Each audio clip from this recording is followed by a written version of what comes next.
If this tiny piece of silicon stops moving for just 24 hours, the modern world instantly freezes. Global stock markets would crash. Apple would stop making iPhones. NVIDIA's AI revolution would grind to a dead halt, and global military defense systems would face an unprecedented crisis. Our entire multi-trillion-dollar digital civilization relies on a single fragile choke point. Over 90% of the world's most advanced microchips, the brains behind every smartphone, supercomputer, and guided missile, are manufactured on one highly vulnerable island, Taiwan. More specifically, they are made by a single corporation, TSMC, Taiwan Semiconductor Manufacturing Company. This isn't just a tech company, it is the absolute epicenter of global geopolitics. It has built an asymmetric monopoly so profound that it acts as a literal silicon shield, a digital insurance policy keeping global superpowers on a razor's edge. How did a single island become the undisputed crown jewel of global wealth? And what happens to the global economy if this one bottleneck gets cut off? The clean room wars. Why no one can compete. To understand why tech giants like Apple, NVIDIA, and AMD don't just build their own factories, you have to understand the terrifying, borderline impossible science of advanced semiconductor manufacturing. Welcome to the FAB, the Semiconductor Fabrication Plant. A single modern TSMC facility costs upwards of $20 billion to build. That is more expensive than a nuclear aircraft carrier. And the rules inside these walls are absolute. We are manufacturing at a scale of 3 nanometers.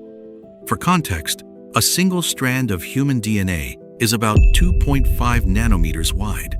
At this subatomic level, a single microscopic speck of floating dust behaves like a massive asteroid. If it lands on a silicon wafer, it instantly ruins a $5,000 microchip. Because of this, TSMC's factories house the cleanest environments ever engineered by human beings. Their Class 1 cleanrooms are up to 10,000 times cleaner than an outdoor hospital operating room. But the hardware is only half the battle. To print these microscopic circuits, TSMC relies on extreme ultraviolet, or EUV, lithography machines. These machines are manufactured by only one company in the Netherlands, called ASML. Each machine costs $350 million, contains over 100,000 mirrors and parts, and uses high-powered lasers to blast molten drops of tin to create a light source bluer than the sun. TSMC bought up nearly the entire global supply of these machines. They didn't just build factories, they cornered the market on the only equipment capable of manufacturing the future. How NVIDIA and Apple locked the lines. This sheer operational dominance has created a unique macroeconomic dynamic. Tech giants no longer compete on product design, they compete for TSMC's manufacturing capacity. Companies like Apple and NVIDIA are fabless. They design the software and the chip architecture, but they physically own 0 factories. They are entirely dependent on TSMC to bring their ideas to life. And the price of admission is staggering. To secure the first wave of TSMC's cutting-edge 3-nanometer production lines, Apple routinely cuts checks worth billions of dollars up front, effectively buying out 100% of TSMC's most advanced capacity for an entire year. When the AI boom exploded, NVIDIA found itself in the same bottleneck. To manufacture their powerhouse H100 and Blackwell AI chips, Jensen Huang didn't just pay for the silicon. NVIDIA had to pay massive, multi-billion-dollar advanced deposits just to reserve their spot in the TSMC queue. If you are a competitor trying to enter the AI or smartphone space, you aren't just fighting Apple or NVIDIA's engineers, you are fighting their bank accounts. They have financially locked down the only production lines on Earth capable of printing the silicon. The silicon shield. Geopolitical immunity. This extreme economic concentration has turned a commercial tech company into the ultimate geopolitical defense asset. It's a concept political scientists call the silicon shield. As long as TSMC is the sole provider of the world's computing power, the United States and its allies are economically forced to protect Taiwan.